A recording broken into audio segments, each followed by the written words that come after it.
O Grupo Espírita Amigos Fraternos apresenta.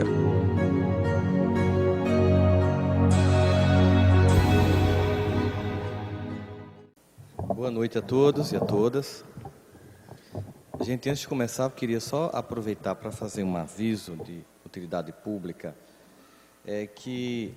Muitas vezes a gente se pergunta de que modo a gente pode ajudar e às vezes é mais simples do que a gente imagina. Então, existe uma campanha para doação de medula óssea e não é algo muito complicado. Às vezes a gente pensa que alguém vai danar uma seringa e deixar você aleijado. As pessoas têm uma visão muito distorcida. E é uma coisa muito simples, uma doação de 10 minutos no Hemocentro. No dia 22 desse mês vai ter uma campanha específica, mas se você não puder ir no dia 22, você pode ir a qualquer momento. Passa no Hemocentro, que é aqui pertinho, perto da rodoviária, para fazer uma doação. Ela não é específica para ninguém, entra num banco aqui no país para que possa servir para qualquer pessoa, né? Aproveite e faz uma doação de sangue também, para perder um pezinho, ficar melhor, para poder comer melhor no Natal, tá bom? Então é um prazer estar aqui, estava com saudade de falar em casa, né, na minha cidade. E a gente vai falar hoje sobre esse tema, Jesus finalmente chegou. A gente sempre tem, no processo da existência, aqueles momentos em que a gente sempre apela à intervenção divina, assim. Será que Deus não está vendo o que eu estou passando, não? Será que Ele não vai entrar aqui no jogo e me ajudar a jogar essa bola? Quantas preces, quantos evangelhos, quantas orações, quantas pessoas eu já pedi isso, né? Por que demora, por que não responde? Parece, às vezes, que a gente mandou um WhatsApp e ele não olhou ainda, né? É como se ele não tivesse nem visualizado, a sensação é que a gente está sendo ignorado muitas vezes. Então, a espera disso pode tirar a esperança da gente. A espera da ação de Deus na vida pode muitas vezes tirar a nossa vontade de continuar acreditando que Ele pode de fato acontecer. E essa desesperança ela pode ocorrer por dois motivos. Um é a gente achar realmente que Deus não vai fazer nada, porque Ele pode estar muito mais ocupado com outras coisas e Ele não tem uma possibilidade ou Ele realmente está muito focado em alguma coisa. Ou uma outra crença que também é muito ruim é de que eu não mereço. Eu sou ruim, eu sou uma peste. Sou muito mal, não presto, então não tem como. Ou então de que provavelmente tem alguma coisa que eu ainda não consegui fazer no meu processo evolutivo, talvez existam algumas características que eu não desenvolvi, e por isso que a coisa ainda não aconteceu. Então a gente tem três crenças: ou que Deus não vai fazer porque não quer, ou porque a gente não merece, ou porque a gente não atingiu ainda algum nível de compreensão espiritual que faz com que a coisa não tenha acontecido. De qualquer modo, esse desgaste dessa espera muitas vezes tira de muita gente a esperança. Acontece que quando a gente tem entendimento de que está servindo Jesus, isso pode parecer ainda pior. Em que sentido? Não, mas eu não sou uma pessoa ruim, eu não sou devotado ao mal, eu não planejo destruir ninguém, eu não sou corrupto, eu faço tudo certinho, eu não sou uma pessoa que, além de não viver devotado ao mal, eu tenho uma tarefa no campo da fé, não importa qual seja a religião. Eu tenho uma tarefa no campo da fé, eu vivo uma experiência com Deus. E por que Ele não me escuta? Então, as passagens do Evangelho, elas são muito ricas para a gente ver a construção simbólica do relacionamento de Jesus com os discípulos e com os outros personagens todos que Ele encontra no Evangelho, para a gente perceber como é que isso pode ecoar no nosso dia de hoje, porque uma coisa que é muito clara quando você lê um texto da Bíblia, ou mesmo dos pré-socráticos, que são bem antes de Jesus, ou mesmo dos gregos, das tragédias gregas, até os dias de hoje, a única coisa que mudou mesmo assim, de forma nítida, foi as tecnologias que nos cercam. Mas as dores humanas, elas são as mesmas. E não importa se foi no passado, se é no presente, ou se eu estou num país do primeiro mundo, ou se eu sou árabe, ou se eu sou muçulmano, ou se eu sou judeu, não importa. As dores humanas são as mesmas. E as dores humanas, elas têm ganhado contornos específicos nesse momento. Porque a gente percebe que nós conseguimos avançar no que a gente diz respeito a aquilo que é externo a nós, o pacto civilizatório humano, apesar do discurso do caos, ele só avança. Evidência disso é que no século XVI 15% da população da Terra, 15% da população do planeta morria por causa de guerras e violência urbana. Na metade do século passado, esse número caiu para 5% da população da Terra morria por causa de guerras e violência urbana. E no início desse século, esse número caiu para 1%. Em 2012, quando se começou a fazer uma estatística mais refinada, em 2012 morreram 56 milhões de pessoas. Desses 56 milhões de pessoas, 620 mil morreram por consequências de guerra, ataque terrorista e violência urbana.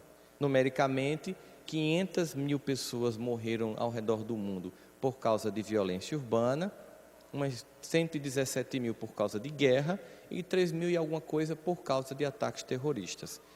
Veja o número, em 2012, 620 mil pessoas morreram por causa de guerra, violência urbana e ataque terrorista. Mas naquele mesmo ano, quase 1 milhão se matou. Isso significa dizer que, estatisticamente, eu corro mais risco no meu quarto, pensando com desesperança sobre a vida, do que numa rua em Bagdá. Naquele mesmo ano, 1 milhão e 500 mil pessoas morreram por consequência do abuso do açúcar. Eu corro mais risco tomando refrigerante do que numa rua em Bagdá. Estatisticamente significa dizer que nós estamos cada vez mais controlando o ambiente social, mas o ambiente interno de nossas almas ainda continua muito caótico. E aqui tem uma passagem que é narrada no Evangelho de João, muito interessante, que é no capítulo 6, versículo 16 a 21, uma bem conhecida de nós, bem conhecida, inclusive de evangelização, que a gente canta até música para criança sobre essa passagem, que é quando, aqui a partir do capítulo 16, do versículo 16, e quando veio a tarde, os seus discípulos desceram para o mar da Galileia e, entrando no barco, atravessaram o mar em direção a Cafarnaum. De repente começou a ficar escuro e Jesus ainda não tinha chegado para ficar com eles.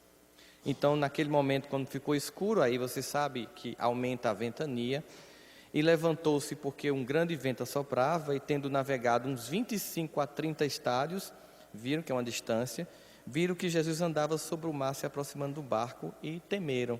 Primeiro, não reconheceram que era ele, mas ele lhe disse: sou eu, não temais. Então, eles de boa mente receberam do barco e logo o barco chegou à terra para onde iam.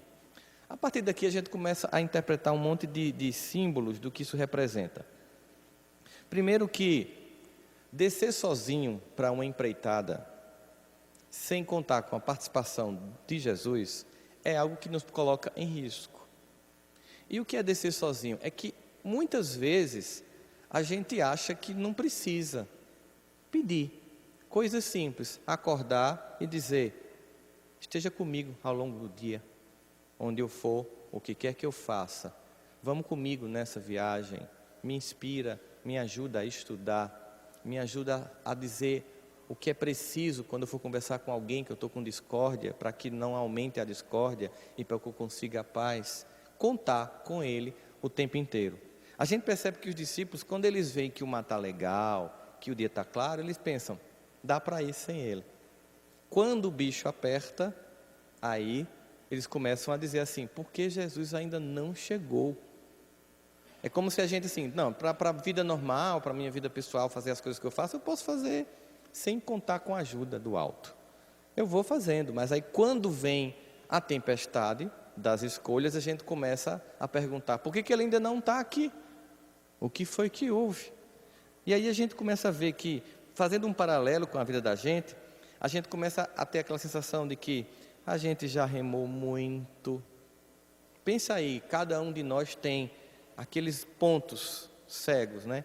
Que a gente já remou, pelejou, tentou, fez um esforço incrível e não consegue, a sensação que a gente tem, sair do lugar. A gente já tentou todas as alternativas que a gente tinha, no entanto, a gente continua com um sentimento de desamparo.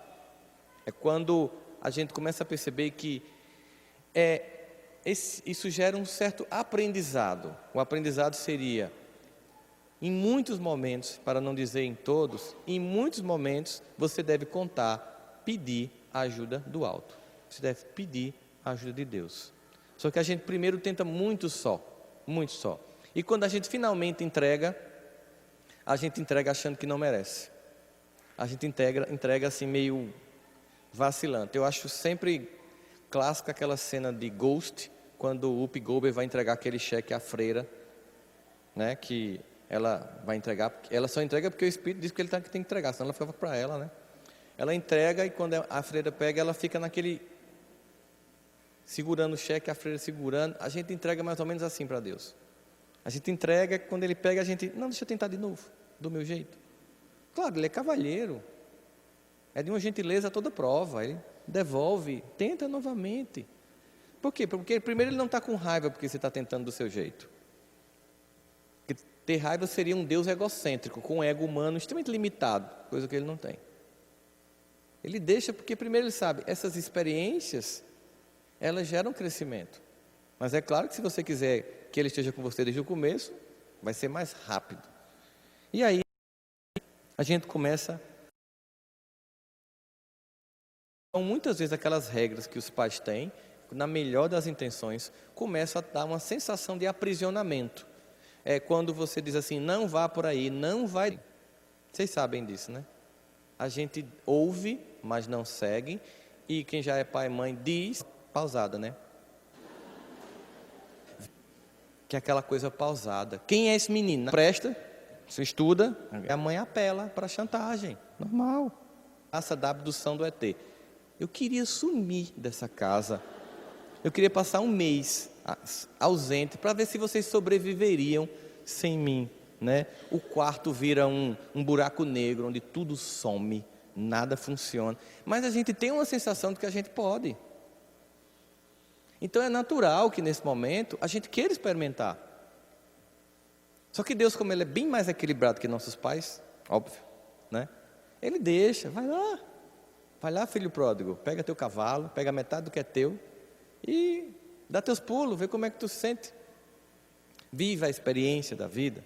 Não existe um sentimento de um Deus que vai punir porque você experimentou. É você que se pune porque você vai encontrar leis que estão estabelecidas e que não vão mudar no mundo só para satisfazer seu ego. Então você vai encontrar essas leis e vai aprender ao burlar como funciona o sistema. E esse aprendizado ele é importante, ele é necessário. Por isso que esse Pai amoroso deixa a gente experimentar bem. Mas Jesus, como representação desse amor, Ele está perto. Perto para quando a gente finalmente diz assim, ajuda dos universitários, por favor, aqui não dá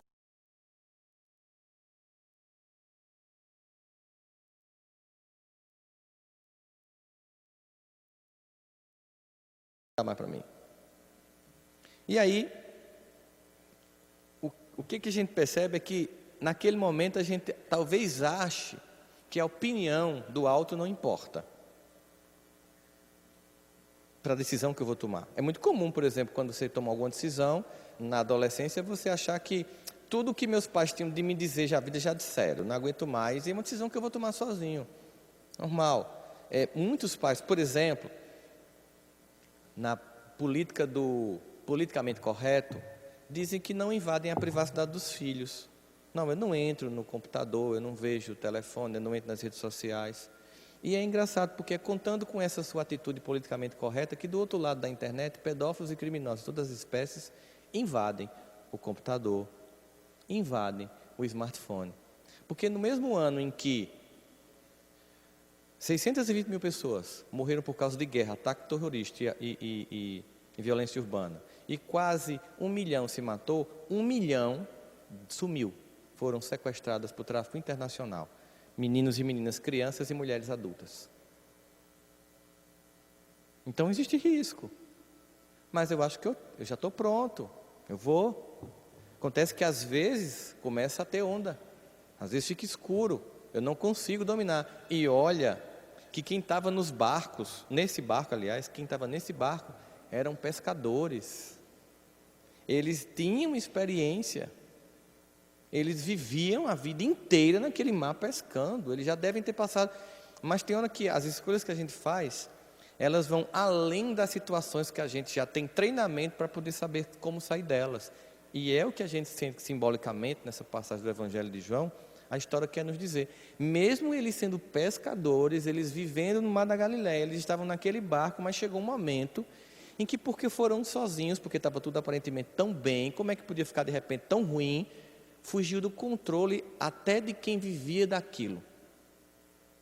Então, às vezes, até aquilo que eu faço muito bem pode não significar nada quando eu faço escolhas que podem atrapalhar a minha existência. Então, o inesperado acontece, né? Aquele processo lá, durante os percursos que a gente vai, a gente pensa naquele mar tranquilo. Não, eu já fui, eu já fiz isso antes, eu sei como é, um amigo meu me falou, a gente acha que não vai ter problema, mas acontece. E é muito comum que a vida apresente surpresas, inclusive porque a gente está testando as nossas possibilidades de qual é o repertório que eu tenho para agir em circunstâncias como essa. Eu estou num processo de crescimento e de evolução. Mas existe uma palavra nesse texto que é a palavra-chave da interpretação desse texto, que é na narrativa do Evangelho de João, quando diz assim: Jesus ainda não havia aparecido para estar com eles. Ainda. Ainda revela duas coisas. No caráter humano, ainda revela assim: Jesus estava atrasado. Ele ainda não tinha chegado. Sabe há quanto tempo eu estou remando? Sabe há quanto tempo eu estou implorando? Há quanto tempo eu estou gritando? Há quanto tempo eu estou chorando no meu quarto? Há quanto tempo eu estou fazendo evangelho? Há quanto tempo eu estou lendo? Mas Jesus ainda não apareceu para resolver essa questão comigo. Nesse caráter humano a gente pensa assim: está atrasado. É um sentimento comum. Enquanto mais estava calmo, beleza. Mas agora que ele ficou agitado, ainda não chegou. No começo eu não precisava, e agora ainda não chegou. Muitos de nós que estamos aqui hoje, sentados, ou vendo pela internet, deve estar com muita coisa na vida, se perguntando por que ainda Jesus não chegou. Por que ainda não apareceu? E é interessante notar porque muitas questões têm a ver com o que a gente ainda não conseguiu fazer. Eu tenho um amigo que ele tem uma competência muito grande para ganhar dinheiro. A vida financeira dele fluía a toda prova. Ele começou, o projeto familiar dele. Era uma pessoa muito capaz, muito convincente, pessoa de boa convivência, de bom trato, uma pessoa extremamente simpática, sabe que todo mundo gosta, fulano é 10. E é óbvio que esse poder de sedução ajudava naquilo que ele fazia, o negócio que ele fazia. Ele conseguia, então, muitas coisas, casou, teve os primeiros filhos, e aí começou a ganhar realmente bem. E naquele processo todo, obviamente, ele começou a perceber o quanto ficava fácil aquela atratividade de comercial também virar uma atratividade sexual. E ele começou a ter vários casos. E esses vários casos começaram a interferir na paz, na harmonia do lar. E uma sequência de coisas que ele não consegue explicar, de repente ficou escuro e vieram ondas, ele perdeu absolutamente tudo que tinha. E passou a viver naquela vida que muitos de nós vivem assim, bem só para pagar as contas, inclusive às vezes atrasando as contas, né? E aí ele começou a perceber durante um processo que realmente talvez tenha sido essa atitude dele de desrespeito com a esposa, com a família, que tenha criado circunstâncias contrárias, porque ele tinha habilidade, ele era capaz, ele tinha conseguido do nada, ele nasceu pobre, mas ficou bem de vida. Então talvez seja exatamente isso. Aí meio que bateu uma compreensão e ele parou de ter casos. Ele me contou isso. E eu disse, sinceramente, eu acho que você parou de ter casos porque não tem mais dinheiro para sustentar mais de uma. Do jeito que você está aí, se você voltar a ganhar dinheiro, você trai na primeira semana que você começar a ganhar dinheiro de novo. E foi exatamente o que aconteceu. Com o tempo, ele começou a refazer, ele começou a construir a vida de novo, começou a ganhar dinheiro, mas foi muito rápido. Imediatamente estava com um caso. E eu lembro que nessa época, ele tentou me convencer que os textos evangélicos aprovavam a poligamia masculina, claro. Que a esposa dele não podia, obviamente, fazer isso. E eu disse assim, é sério, tu está sentado aqui na minha frente, perdendo tempo, tentando me convencer que você quer distorcer o evangelho para você se sentir confortável com o que você está fazendo. Você tem que arcar com as consequências que você está fazendo. Agora, distorcer é pior do que trair tua esposa. É uma traição ainda muito pior. Então, vai viver tua... O que aconteceu com ele? Faliu de novo. Mas de lá para cá também nunca mais aconteceu nem caso, nem dinheiro na vida dele. Acho que, como o Papai do Céu gosta muito, ele diz, bom, já entendi qual é o esquema aqui. Eu preciso manter ele assim, bem pagando as continhas do mês, porque se passar R$1, a coisa desanda. Então, às vezes, é o que eu ainda não fiz, que explica porque ainda não está como eu quero. Que movimento é esse? Cada um de nós sabe no fundo, no fundo. Porque a grande questão é que a gente gosta ainda de fazer coisas que comprometem o nosso processo de crescimento emocional.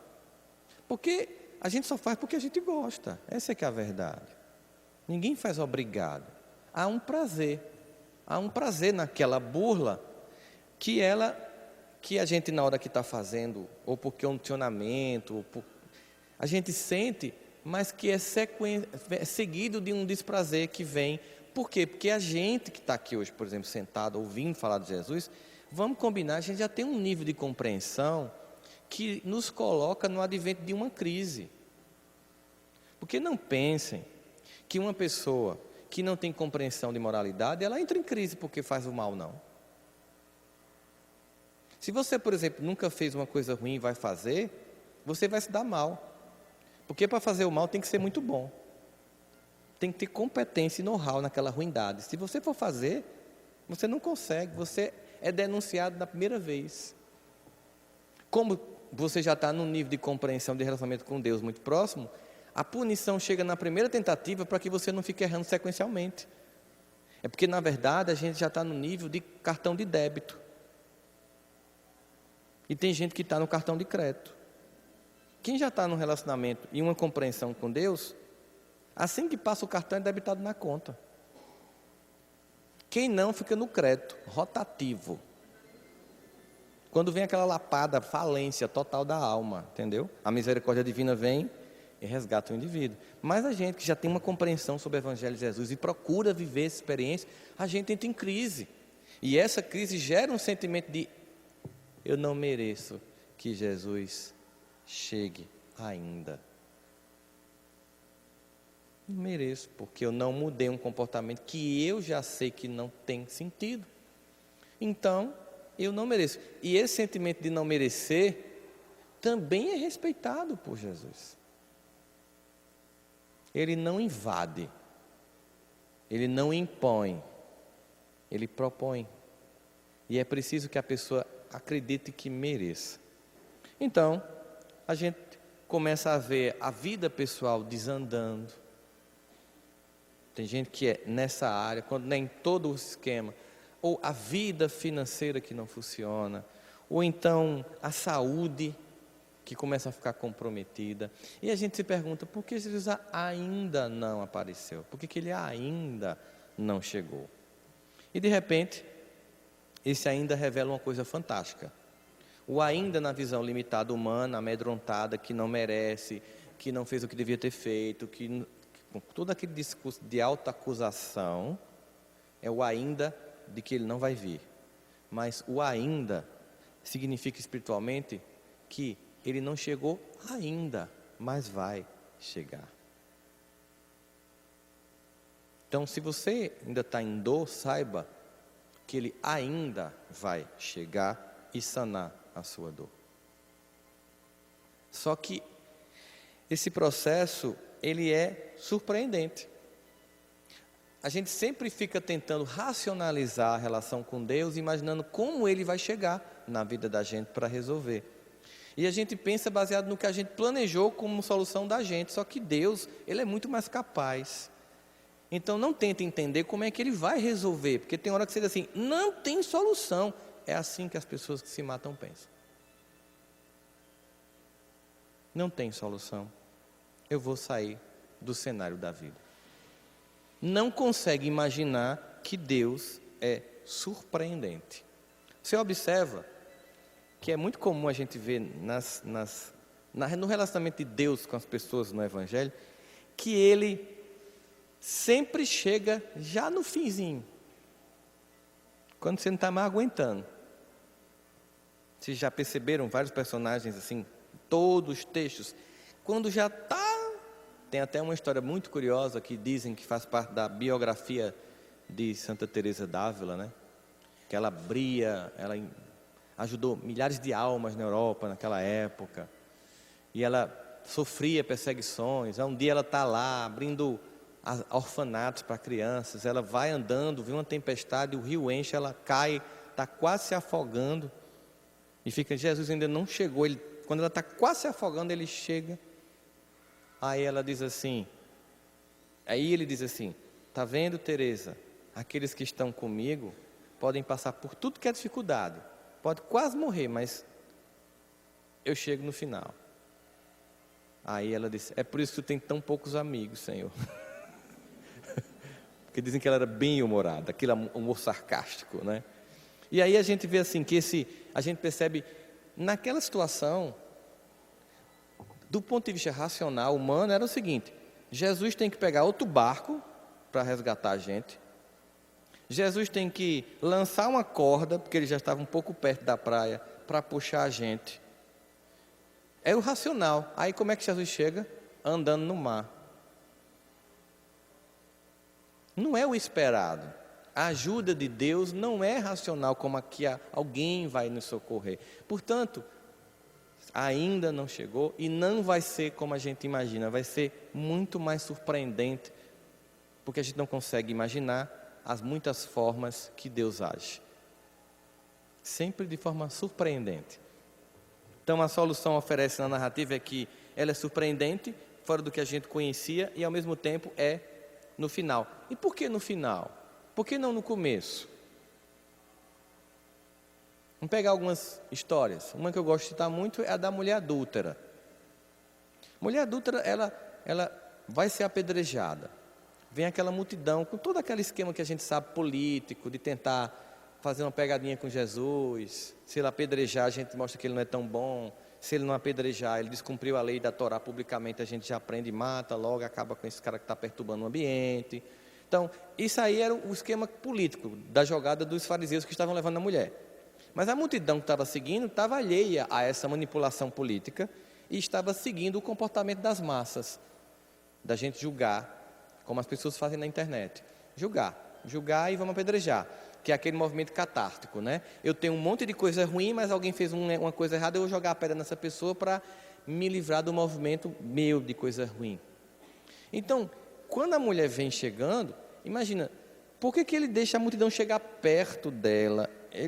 Ela fica nos pés dele, a multidão vem.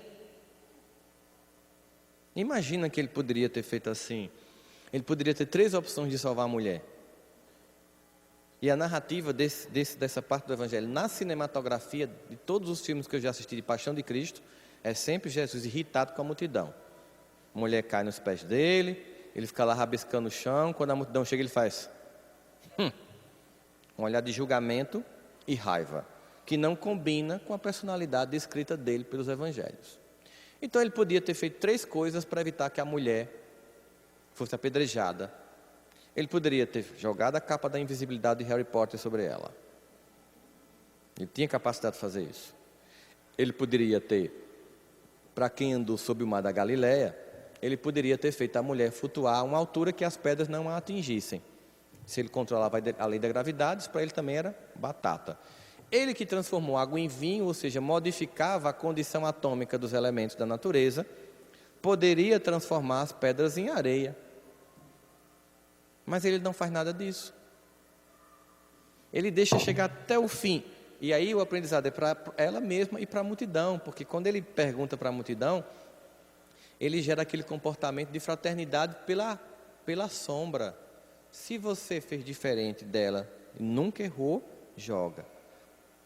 Então, como todo mundo começa a refletir sobre a própria vida, faz aquele flashback e sente-se aí, joga as pedras, o que acontece? Ela e a multidão estão no mesmo lugar, e aí não há como julgar, e a gente na queda se torna irmão, fraterno. Para a própria mulher, como para nós, chegar perto do fim significa dizer o seguinte, que ele não tira das pessoas o aprendizado que as próprias escolhas que nós fazemos vão gerar na nossa vida. É uma intervenção cirúrgica quando necessária, porque conta com um filho que é capaz de fazer escolhas inteligentes, e quando essas escolhas não são inteligentes, ele precisa sentir o preço dessas escolhas para aprender com essas escolhas, e quando chega a um ponto que isso pode colocar em risco a própria existência, ele chega junto. Observe para aqui quem já passou por bullying na infância, por favor, levanta a mão. Quem já recebeu apelido quando era guri aqui no colégio. Coisa comum, né? Chegava no colégio, chamavam a gente. Eu era carinhosamente chamado de tamborete de forró. E um dia eu cheguei em casa para minha mãe, né, procurando a intervenção. Primeiro você vai tentar resolver só. Cheguei perguntando assim, mãe, estão me chamando de tamborete de forró. Aquela coisa de um menino chorando, estão me chamando de tamborete de forró, aquela coisa todinha. E minha mãe, com aquela psicologia clássica dela, fez, e você é um tamborete? Eu disse, não, então está resolvido. Pronto, problema nenhum. Você não é tamborete, para quem vai ficar irritado? Primeiro é o choque. Depois o que eles querem é que você se irrite. Se você se irritar, eles vão ficar chamando. Se você conseguir passar 3 dias ignorando isso, aí não vão chamar mais. E o que é que acontece? Você vai para o colégio, passa 3 dias ignorando, mas não é fácil, porque a vontade é de matar a pessoa. Ainda bem que aqui não tem porte de arma no Brasil, senão a gente ia ter um monte de cena naquelas dos Estados Unidos, né? Então você, depois de 3 dias, ninguém mais consegue tirar a sua paz e pegam o próximo colega. E você, às vezes, como não é muito evoluído, passa a fazer a coisa que fizeram com você. Começa a chamar apelido com o outro. Né? Daí a importância de evangelizar as crianças, porque elas precisam entender que mais importante do que fazer uma aula sobre pluralidade dos mundos habitados, é saber como viver com a pluralidade dos amigos respeitosamente. Não adianta eu ter um filho que conhece todo o evangelho e na escola é uma pessoa que se comporta agredindo os mais fragilizados. Não aprendeu nada. Mas acontece que a gente vive nossas experiências e chega um ponto que não dá, aí sim, Jesus está próximo. Veja, quando fica bem difícil a situação, ele está muito perto já. E ele chega de forma surpreendente. Ele aparece na última hora e a gente lembra de Moisés, né? Moisés sai do Egito, vai caminhando, procurando umas veredas no deserto, de repente está lá, o mar na frente, né? E vem Faraó com o exército atrás. Aí ele apela para quem? Para Deus. Aí ele abre o mar e o povo passa. E ninguém esperava que ele abrisse o mar. Era mais fácil aparecer um monte de barco, não era? Era mais fácil, sei lá, soterrar nas dunas o exército Faraó, né? Faz algo surpreendente. Sempre você vai ver que é fora do convencional e fora do racional para a gente. E a gente vê Isaías, o profeta Isaías, no capítulo 41, no versículo 10, tem uma imagem sobre um pai cuidadoso que é muito bonita, é quase poética, para não dizer que é poética mesmo, que é a forma como ele se refere a Deus conversando conosco, quando diz, não temas porque eu estou contigo, não te assombres, porque eu sou o teu Deus, eu te fortaleço, eu te ajudo e eu te sustento com a destra da minha justiça. A gente lembra aqui da Pegadas na Areia, aquela poesia que o Acorde musicou, que a gente muito conhece, que geralmente o cara estava lá com Jesus andando e depois só tem 2 pares, ele reclama, não, mas nessa hora você estava, caidaço, eu te levei, não existe momento nenhum de abandono. Nunca.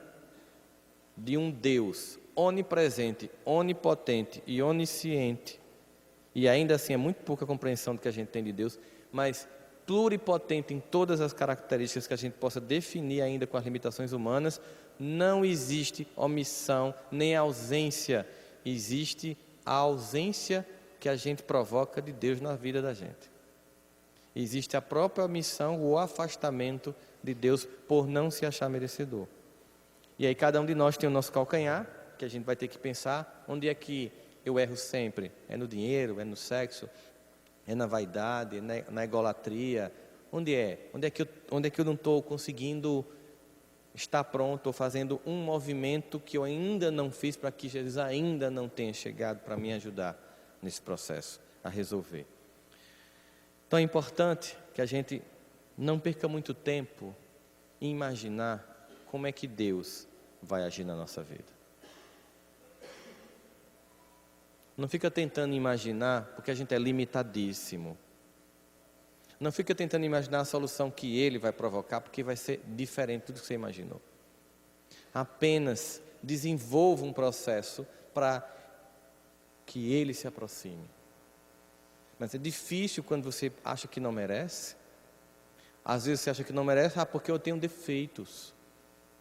Então está difícil, né? Porque quem aqui não tem? Aquela mulher tinha e ele deixou de acolhê-la. A multidão inteira tinha. Ele faz que a multidão reconheça para poder humilhar. Ele acolhe. A samaritana tinha. Ele acolhe. Todos os personagens. Aliás, os personagens, em grande medida que Jesus encontrou no Evangelho, eram pessoas que no nosso julgamento de hoje são bem piores do que a gente já é. Elas estão, do ponto de vista moral, abaixo do que a gente sente como conquista. Vai comparar a mulher adúltera, a samaritana do poço, Zaqueu. Tipo assim, você é espírito de luz perto desse povo. No entanto, Jesus acolhia.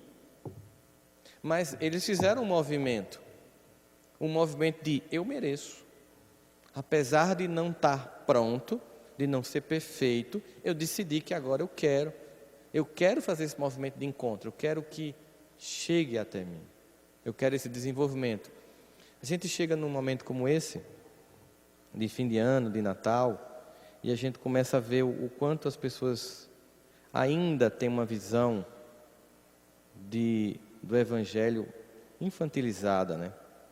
Emmanuel nos mostra que movimento Jesus provoca quando a gente deixa Ele de fato entrar na nossa vida. Existe um texto de Emmanuel chamado O Homem com Jesus. O Homem com Jesus, ou seja, o homem por ele mesmo e o homem com Jesus. Ele vai dizer sempre que regozijai-vos sempre. Ele vai fazer uma análise de Paulo em Filipenses. No Senhor, outra vez vos digo, regozijai-vos. E aí Paulo diz em Filipenses, e Emmanuel vai dizer: com Jesus ergue-se o homem das trevas para a luz, porque ele é a própria representação da verdade que nos tira da ignorância.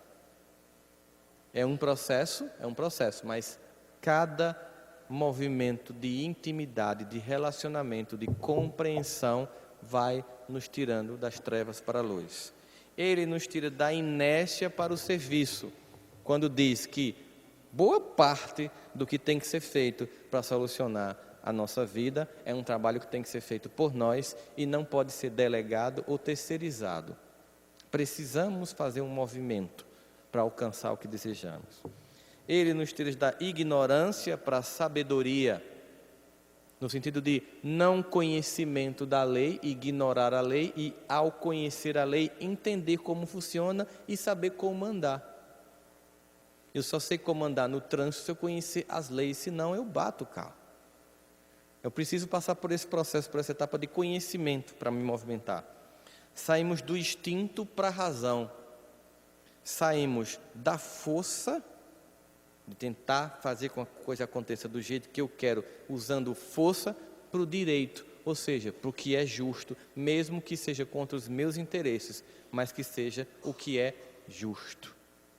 Então a gente sai, por exemplo, do jeitinho da corrupção comum de todos para fazer o que é justo para todos, mesmo que vá contrário àquilo que eu quero.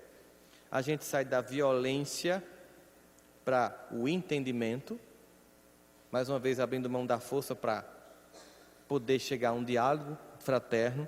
A gente sai da tirania para a compaixão. Tirania é quando eu quero me impor para você, quando eu quero impor o meu grupo para você, e compaixão é quando, mesmo não concordando com a forma como você vive sua vida, tendo a compaixão de amá-lo apesar disso mesmo. Eu não tenho que excluir um grupo da sociedade que vive uma experiência que eu não concordo, eu tenho que respeitar as muitas possibilidades, mesmo discordando. Isso é compaixão. A gente sai do ódio para o amor. A gente sai da posse mentirosa à procura de bens imperecíveis. É quando a gente começa a dar valor àquilo que realmente fica de forma duradoura e não aquilo que passa muito rapidamente. Nós saímos da conquista sanguinolenta à renúncia edificante. Se é para vencer à custa do outro, eu prefiro perder. Leve, vence, tome, é seu. E fique em paz. Da palavra vazia ao verbo criador. E quando a gente pensa em palavra vazia, a gente pensa em todo o vazio que tomou conta das redes sociais hoje no mundo. Quando vários estudos se debruçando sobre as consequências desse evento que é recente na história humana, no psiquismo e na vida emocional das pessoas, só tem demonstrado a grande tragédia que tem sido para muitos de nós, especialmente pelo uso sem bom senso de tudo isso. Quantas pessoas simplesmente têm o prazer de postar ou de dizer tudo o que pensa de forma odiosa, como a gente viu recentemente em alguns episódios, com relação a um casal de atores que adotaram uma menina negra e tudo o que aconteceu, vocês sabem muito bem. As pessoas têm uma vontade de colocar esse verbo vazio. A gente sai da monstruosidade à beleza, do vício à virtude, do desequilíbrio à harmonia, da aflição ao contentamento. E observe que todos esses movimentos que Emmanuel está colocando aqui para a gente não são antagônicos, é um processo. Sair da aflição para o contentamento não é deixar de estar sentindo problemas, é entender a finalidade do processo de aprendizado que muitas vezes os problemas nos trazem. E aí eu simplesmente vivo a experiência não com sofrimento e desespero, mas com a compreensão de que eu plantei, preciso colher para plantar algo diferente da próxima vez. Porque na verdade eu estou apenas colhendo as consequências de escolhas que eu fiz. Então nesse momento o desespero não ajuda em nada. Não torna mais célere, mais rápido nenhum movimento, muito pelo contrário, dificulta tudo.